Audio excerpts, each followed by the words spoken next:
नमस्कार दोस्तों। आज की कहानी दुल्हन के रूप में एक भूतनी की है। हर व्यक्ति की चाहत होती है कि उसे एक खूबसूरत दुल्हन मिले, लेकिन घूंघट उठाते ही यह पता चले कि जिसे दुल्हन बनाकर लाए हैं वह लड़की नहीं भूतनी है, तो सोचिए क्या गुजरेगी उस व्यक्ति पर। ऐसी ही एक पुरानी घटना है बिहार के दरभंगा जिले के नेहरा गांव के निवासी राधेश्याम चौधरी बताते हैं कि इस गांव के एक युवक की शादी हुई। युवक अपनी पत्नी को लेकर घर वापस आ रहा था। उन दिनों डोली में बैठकर दुल्हन आती थी। रास्ते में डोली लेकर चलने वाले जब थक गए तो उन्होंने एक पेड़ के नीचे डोली को रख दिया और सुस्ताने लगे। कहते हैं कि इसी बीच एक भूतनी ने दुल्हन को मार दिया और उसके शरीर पर कब्जा कर लिया। कोई भी इस घटना को समझ नहीं पाया और दुल्हन की डोली ससुराल आ गई। रात के समय जब दूल्हा अपने कमरे में पहुंचा, दुल्हन का घूंघट उठाकर उसका चेहरा देखने लगा।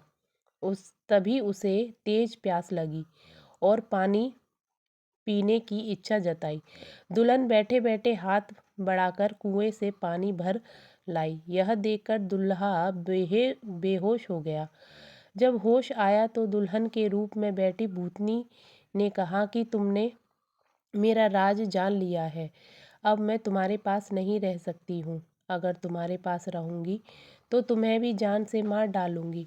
भूतनी ने कहा कि इस गांव में मैं दुल्हन बनकर आई हूँ, इसलिए अब से यह गांव मेरी देखरेख में रहेगा। गांव वालों से कह देना कि वह अपने घर का चूल्हा दक्षिण दिशा की ओर रखे। इससे गांव उन्नति करेगा और लोग खुशहाल रहेंगे।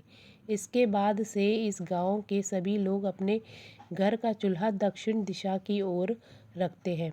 शास्त्रों में दक्षिण दिशा में चूल्हा रखना अशुभ कहा जाता है। माना जाता है कि यह दिशा भूत प्रेत और यम की दिशा है, इसलिए आमतौर पर कहीं भी लोग इस दिशा में चूल्हा नहीं रखते हैं। लेकिन नेहरा गांव के लोग कहीं भी जाकर बस जाएं, चूल्हे का मुंह दक्षिण दिशा की ओर रखना बिल्कुल भी नहीं भूलते।